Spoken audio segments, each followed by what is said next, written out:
नमस्कार दोस्तों।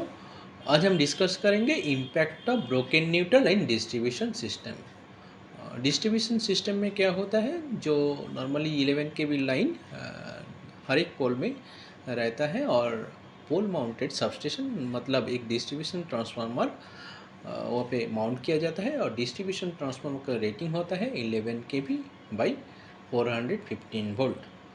और डेल्टा स्टार नॉर्मली ट्रांसफार्मर के जो वाइंडिंग होता है वहाँ पे जो एलबी साइड का जो वोल्टेज है वो phase to phase voltage 415 volt और जो स्टार पॉइंट है स्टार पॉइंट जो न्यूट्रल पॉइंट है न्यूट्रल पॉइंट आर्क किया जाता है। सो डिस्ट्रीब्यूशन में जो हाउस होल्ड का जो सप्लाई है वो फेस और न्यूट्रल के बीच सप्लाई होता है।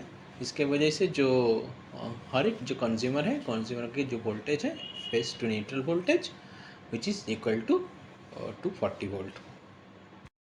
सो कंसिडर करता है यहाँ पे H1 H2 और H3 तीन कंज्यूमर है। H1 का जो कंज्यूमर है वो रेड और न्यूट्रल के बीच सप्लाई कनेक्ट किया है और H2 का जो कंज्यूमर है वो वाई फेज और न्यूट्रल के बीच कनेक्शन सप्लाई है और H3 कंज्यूमर का सप्लाई है ब्लू फेज और न्यूट्रल के बीच सप्लाई है। सो हर एक कंज्यूमर एंड पे जो फेस टू न्यूट्रल और फेस टू अर्थ वोल्टेज है 240 वोल्ट है और फेस टू फेस वोल्टेज है 415 वोल्ट। यहाँ पे जो न्यूट्रल पॉइंट है जो ट्रांसफार्मर के न्यूट्रल पॉइंट है वो अर्थिंग है। इसी के वजह से जो न्यूट्रल पॉइंट है वो उसका वोल्टेज चेंज नहीं होगा। Now let us take one case, that is the neutral is broken in between H2 and H3 consumer end। मतलब H1 जो कंज्यूमर है H1 कंज्यूमर के लिए न्यूट्रल और फेस इंटैक्ट है बट H2 और H3 के लिए वो न्यूट्रल वायर ब्रेक हो जाता है। सो इसके वजह से जो H1 का जो सप्लाई है वो 240 वोल्ट सप्लाई मिलेगा बट H2 और H3 के लिए जो है वो फेस टू न्यूट्रल सप्लाई नहीं मिलेगा क्योंकि न्यूट्रल वायर ब्रोकन है बीच में।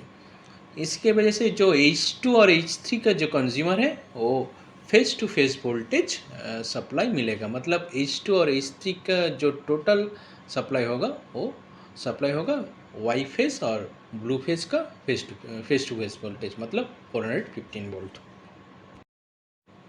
बीच में न्यूट्रल वायर ब्रेक होने के वजह से H2 और H3 का जो लोड है वो लोड सीरीज में आ जाएगा between yellow and blue face.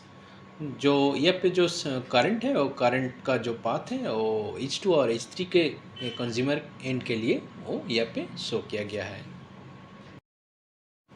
So series में होने के वजह से कंसीडर करते हैं H1 का जो कंज्यूमर एंड का जो लोड है in terms of resistance R1 है और H2 का जो लोड है in terms of resistance R2 है और H3 का जो कंज्यूमर एंड का जो लोड है in terms of resistance R3।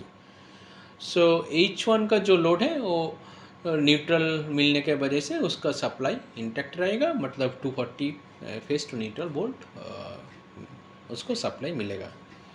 But consumer and H2 और H3 के लिए जो टोटल सप्लाई होगा मतलब VR2 plus VR3 is equal to 415 volt, that is the voltage between Y and blue phase. VR2 जो है VR2 है H2 का वोल्टेज एंड VR3 जो है H3 मतलब H3 कंज्यूमर एंड का जो वोल्टेज सप्लाई है।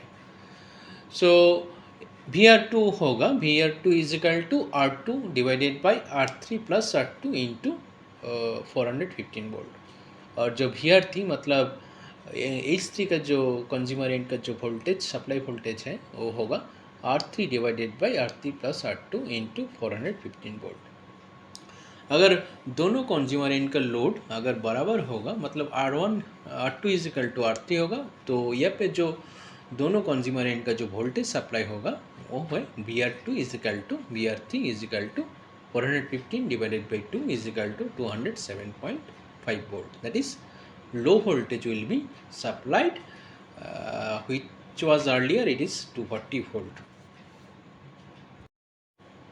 Now let us consider that house hold 2 का जो लोड है वो हाउस होल्ड 3 का लोड से ज़्यादा है. Consider R2 is equal to 300 ohm and R3 is equal to 115 ओम.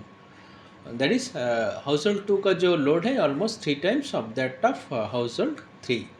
सो इसी के वजह से जो सप्लाई वोल्टेज है हाउस होल्ड 2 का ऑलमोस्ट 300 वोल्ट होगा और हाउस होल्ड 3 का जो सप्लाई वोल्टेज है 115 वोल्ट होगा.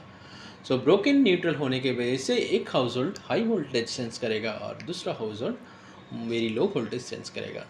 सो हाई वोल्टेज होने की वजह से बहुत सारे इक्विपमेंट जो है इक्विपमेंट डैमेज हो सकता है.